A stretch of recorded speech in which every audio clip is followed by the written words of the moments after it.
we understand how the system works. You do your time, however long they decide is the appropriate amount of time. Uh-huh. And then they give you $200. They go start your life. 200. $200. Start your life. That's like my cable bill, man. What the?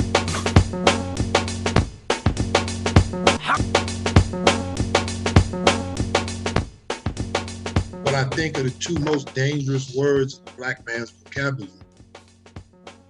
Okay. Fuck it. Because I guarantee you can go to any prison yard and 98% of the people on there say, what was the last thing you said before you did what you did? Fuck it. Right? Wow. Fuck it. Once you put them two words, remember I told you I'm a wordsmith. Those words are so important. We are now in the culture that says the answer to every challenge and question is fuck it. Because that's everything else goes out that's the window. That's it. That's the title of the episode. Oh. Wow, that's the clip. Whoa. Man, listen. And it's and if you think about your life, if you ever been in, when you've been in some shit, when you made that decision consciously and you said, you know what, fuck it. You just took the boundaries off. Never a good idea, man. Never. You done said, I'm done with common sense. I'm done with reason. I'm done with logic. Consequences be what they are. And I'm done with consequences. Uh-huh. Or rather, I'm done considering consequences. That's it. Because that's really what those two words do. They make you stop considering the consequences. Mm-hmm. Yes, sir. Because you're not just saying fuck anything. Really what you're saying is fuck consequences. Yeah, it's not that you don't care. No. And you know what's really bad is that people say it, but don't even know what they're alluding to. Words have power. They don't know it's those consequences that they're saying they don't give a fuck about. Because if they knew that, they wouldn't say it. They'd be like, oh no. If this was like that magic world where whatever you say comes true. Manifest with those two words. Right. Then what you say comes true. You'll get shit like that. So you're gonna get them consequences. You're gonna get them consequences. Those are calling them consequences. True. Them you two words are them like beacon for consequence. Yes, that's what happens. That's what happens.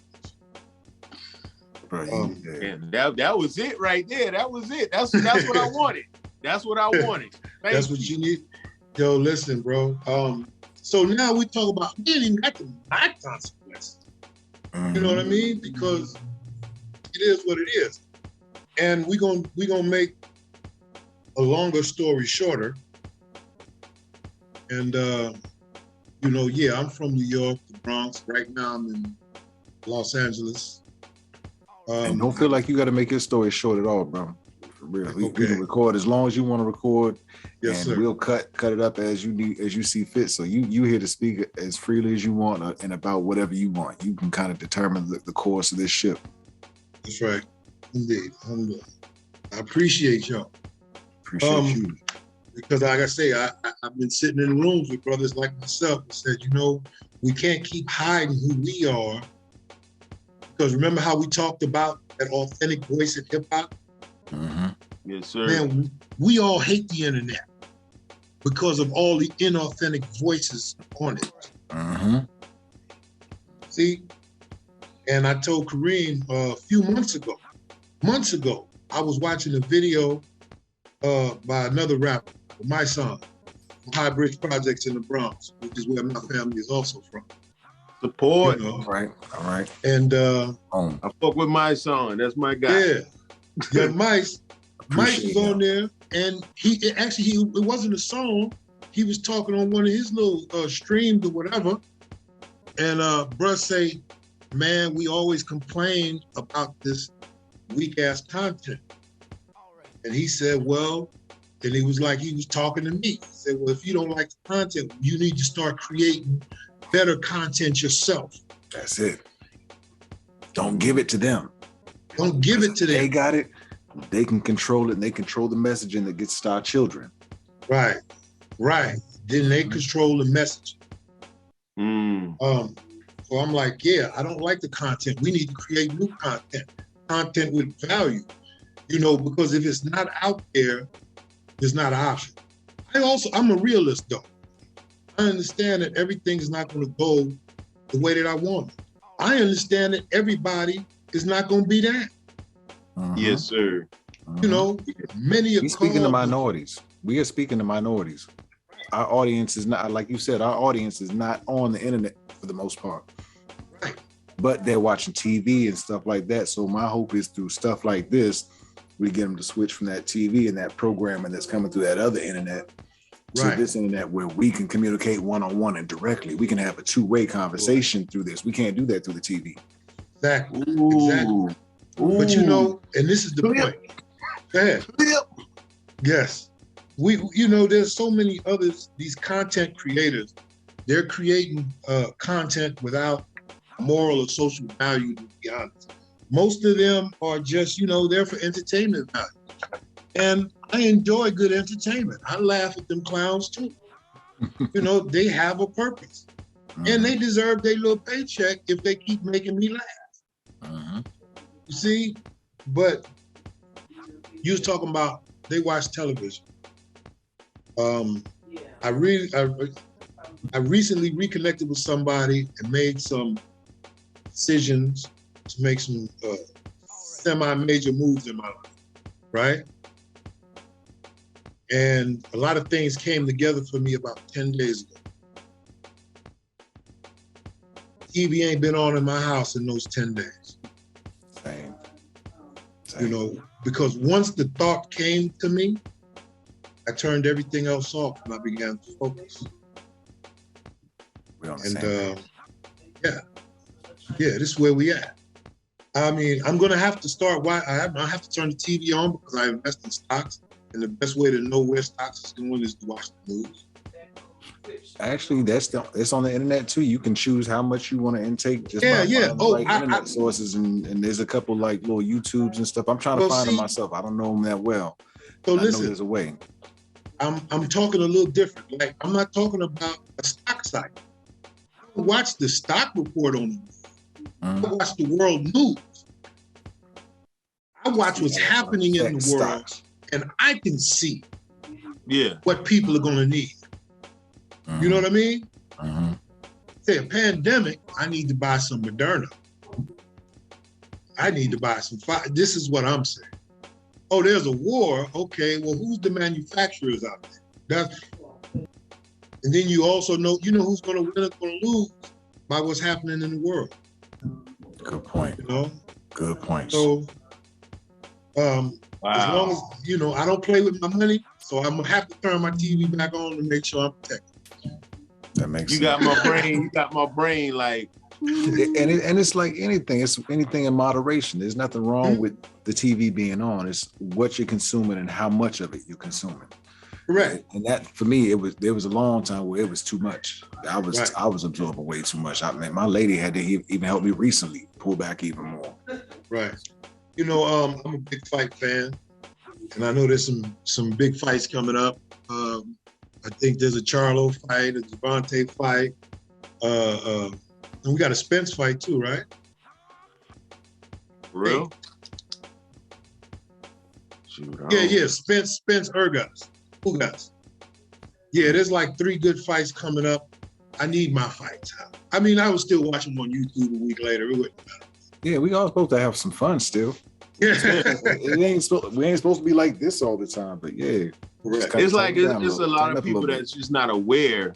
Like, I think that's what we're talking about, because I know people that consume a lot of things and don't even realize Like I get on my youngest son about that, just being on his phone, and just you need to put that up and just not be looking at a screen. Like, let's talk. You know, like drinking is why you drink. Why are you watching so much of this instead of doing something in your real world? Yeah, yeah, we're together. Let's go do something. Let's play some ball. Let's engage. Let's play ball. Let's interact. Yeah, so let's exchange ideas.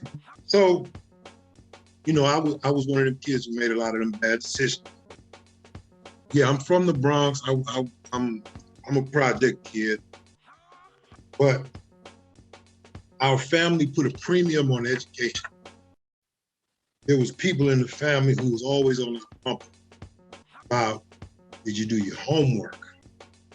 I could be, you know, I could be 3 or 4 Bay-based kids when I was outside the park. But I had to be right when I was at school, or there was problems. You know what I mean? So that being what it was, you know, I did pretty good in school. You know, honestly, I was blessed with certain abilities. And, you know, I went to the Bronx High School of Science. You know what I mean? Very difficult. I think they take like 800 applicants a year out of the 10,000 people who take the test. You know what I mean? Mm-hmm. But, you know, I did my thing, you know, but the streets was calling, so I got kicked out of there. Not for my grades, for my behavior. You know, yeah. I was too quick to say, fuck it. There were too many white people. and I wasn't acclimated. You know, I'm from New York City, the world's melting pot, and I still didn't know how to cohabitate with white folks. Because I'm from the projects. And there was only 2 of them, you know, and they was blacker than you. You know, them, because you know them 2 white dudes that live in the projects. Yeah. They got to be blacker than everybody out there. You don't even remember they're white. No, that's the whole. Yeah. That's just it. They was born and bred there. That's different. They wasn't white. So anyway. They're white by circumstance. It was really difficult, huh, dealing with that. Yeah, I wasn't like, 14, 15? Yeah. I'm coming straight from the projects, and then I'm at one of the top 6 academic high schools in the country. A lot of, you know, my school didn't even have a football team. We had a debate team. Also, the best high school debate team in the country. Like USC got the football trophy case. Yeah. We have a debate trophy case like that in Bronx Science. Wow. You know, you know that movie, The Great Debaters?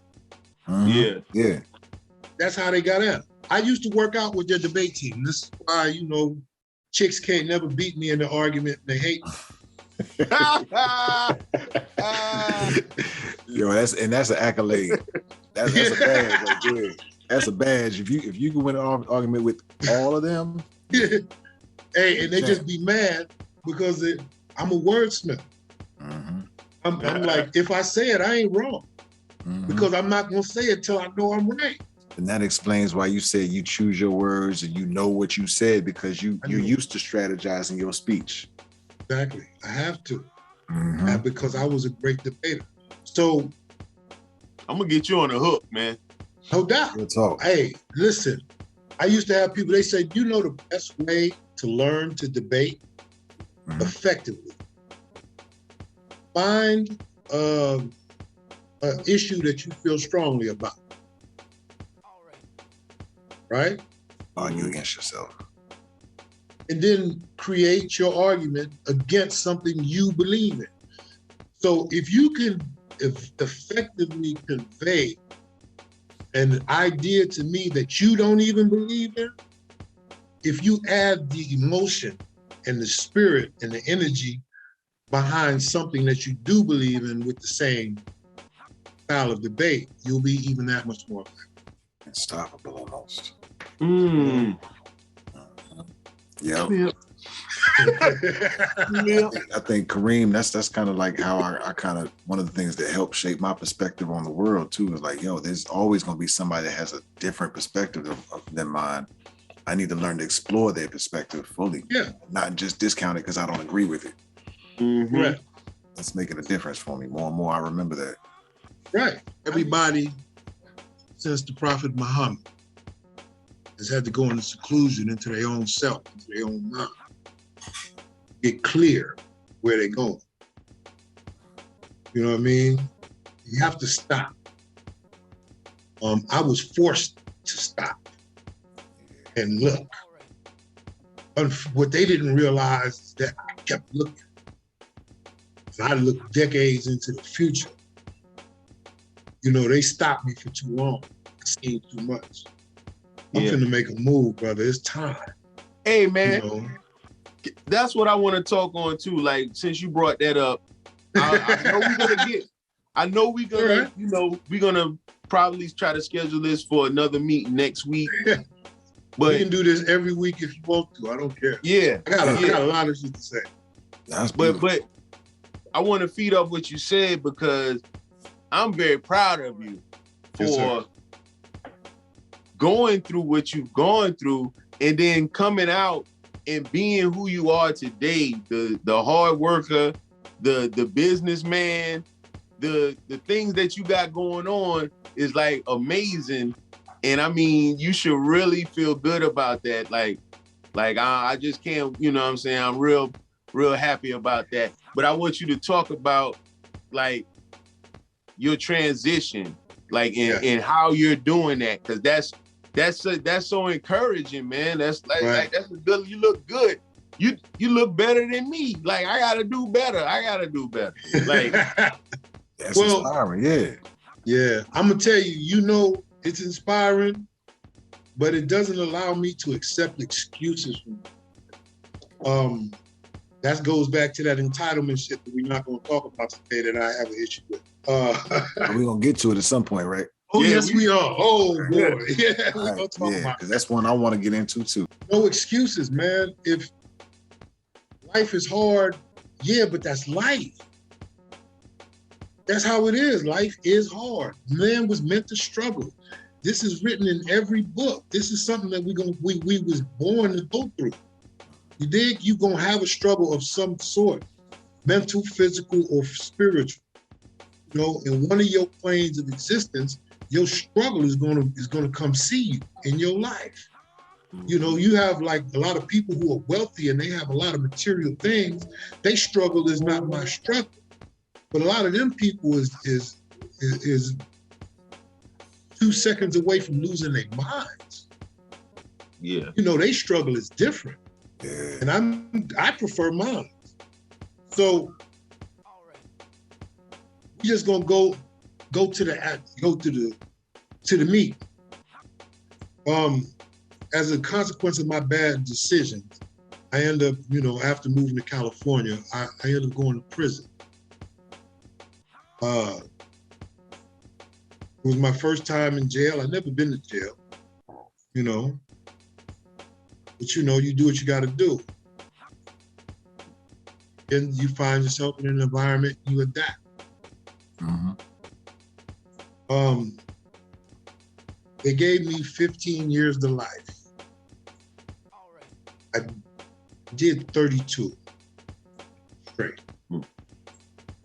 My first term in prison, you know, I had to walk off 32 years. I got arrested when I was 19. I got out when I was 51. Wow. Well, actually, I got out January. I turned 51 like 4 weeks later. Congratulations, man. First of all, yes. Back, but damn, I'm sorry, man. Yeah, it's, you know, it was rough, you know, because people have no concept of how the degree of separation that occurs when you are physically separated for 3 decades. It's like, honestly, it was like I didn't exist anymore. Because I wasn't here, hadn't been here, ain't nobody seen me here. People that lived and died since I've been here. I wasn't here. So I kept contact with a few members of the family. You know, times is hard, things was difficult, whatever. But a lot of the family I didn't keep in contact. That's because a lot of families didn't know how to deal with me in that situation. A lot of people are bitter about that. I'm not really, because I understand that, first of all, it was my situation. I put myself there. It was my behavior. These were my consequences. And, you know, whatever happens, I had to deal with it one way or another. Second, you know, not having the same life experiences and bonding moments, and even any type of communication with a lot of people, you know, you don't come home and say, hey, all right, I'm back. Let's, you know, let me jump into your life. Yeah. You built a life for 30 years. You know, kids and grandkids and whatever for 30 years. And I wasn't in it. So, you know, I got to find a place, see where I fit in. You know, there's a lot of people in your house. Even though I know you got a house full of people that ain't never seen me in their life. I don't even know their name. Yeah. And they don't know mine. So it's a process. Longer story shorter, I've made strides. You know, I've been back to New York and, you know, with the help and blessings of certain family members, they brought large groups of family together for me, you know, so we can get reintroduced, so we can do what we do. Yeah. And, you know, I missed it, and I meant it. And I understand, like I say, I look at things on a different level. When you say, hey, you know, I ain't seen my kids in a couple of weekends, think how I feel. You know what I'm saying? Yeah. Man, I ain't seen these people since they was kids. Yeah, so it's all, every time I go see the family is big. Yeah. Every time. Now, I'm not, we'll go more into, you know, that later, I guess, but, you know, talking about what happened with me coming out. Yeah. You know, we understand how the system works. You do your time, however long they decide is the appropriate amount of time. Uh-huh. And then they give you $200. They go start your life. $200. $200. Start your life. That's like my cable bill, man. What am I supposed to do with that? Seriously. Yeah. You can't do that. You had to put a roof over your head for a night with that. A night? Yeah. You did? You might, oh, man. The cheapest hotel, you get 2 nights, $100 a night, and you broke. Uh-huh. Yeah. And that's not talking about food. That's not including sustenance. No, you don't get to eat. Proper you should have ate especially. Right. So that's you know, that's what you start with. But then I tell people I'm socially retarded, right? Because I haven't been in society in 30 years. Mm-hmm. You know, I'm not used to carrying a cell phone, having a phone in my pocket. And I keep my phone down and I'm not on it all the time. And, you know, I have certain behaviors that certain ladies have told me, you look like you hide stuff. I said, yeah, I've been hiding phones in prison for 10 years. You know, you go to jail for that in there. It's a habit. Yeah, just having it. So you can't let nobody see it. One thing I want to make sure we do too is make sure people understand that that we understand what the word retarded means. We're using it in the real sense of the word, not in the slurry sense where people misuse the word to the point that people are scared to hear the word, and people flinch when they hear the word. I understand. Just slow it up to adapt and adopt what's going on. I understand what's going on. Right. Yeah. I'm using the dictionary meaning of the word, and like I said, I'm a word. I knew that. I just know our audience sometimes. Yeah. They may take it in a different way. That's the only way to give a proper education. You have to make it clear. You know, and that's why we use different perspectives, but somebody else is looking from a different perspective, right? Yeah. And so they're gonna describe it differently for the audience that's looking from your position. That perspective, yeah. This is my lesson on perspective. I want you to do something for me. Okay. I'm gonna show you my hand. I want you to describe it. Okay? All right. What do you see? Dark object with 4 fingers and 5 fingernails. All right. You see knuckles? Yep. Oh yeah, you seen the fingernails, wrinkles where the knuckles is. Okay. Green. Same? Yeah. You said, what do I see? Yeah. I see 5 fingers. I can see 4 fingernails. Well, I can see, 4 fingernails. Okay. Yeah, I see the back of your hand. Okay. Same hand, right? Let me describe my hand to you. I see no fingernails. I see no knuckles. I see a palm print. I see fingerprints. I see lines. Same hand, different perspective. Yep. Word. Yes, sir. And that's the world. Yes, sir. That's the world. That doesn't mean every subject in the universe. It's about your perspective. Where's your position as you address it? You know, and that doesn't mean that your perspective is wrong because it's different. Because it is, we just described the exact same thing. That's one of my biggest lessons from last year. It's so timely to hear somebody be able to put that into words and to use an example like that. I appreciate that. Yes, sir. I'm gonna use that on the boys, yo. I've been trying to find ways to talk about the importance of perspective. I think that's the best way to explain it that I've ever seen so far. That's perfect. Yeah. I'm stealing that.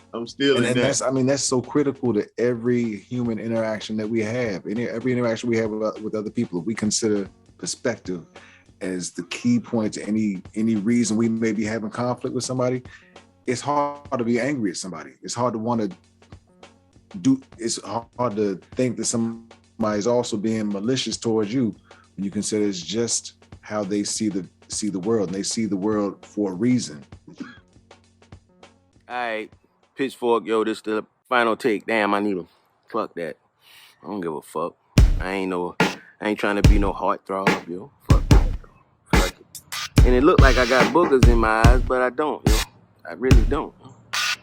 All these fake mofos I avoid. You ain't thinking about me, who's not paranoid? Just like your phone, an android. The spacecraft quit, frozen in the void. You an anchor, nigga. I thank you, nigga. Illa, now I move better. I'm the sunsetter. Separate from a bullshit agenda. It takes thick skin. My feelings never been tender. On a real team, not just a member. And I remember, never forget, I forgive, but never make a move with a piece of shit stuck to your shoe. My advice, enjoy life, but you don't take advice. So fuck it, and you let me rock this mic with the dragon's pitchfork. My dude, you ain't know, let me fill you in like them feet called crows on a Kardashian. My feather tip quill, inviting you all in. The name is Kareem Muse. They call me Zodiac, they call me ZoAsAOz, they call me something odd. A tool, instrument being my job. What is work to God? What is work? Yo, peace to GRYSKLL. Peace to my main man, Dragon's Pitchfork. What is work? Yo. Thanks for picking this project up. What is work? It's hip-hop, and even more, seek and find. My phrases, feelings are not facts. What is work? Another day in paradise. Pam was my favorite work wife. Pam. Oh, Pam, I do miss you, Pam. God damn, miss Pam. Pam made coming to work. Work was good, yo.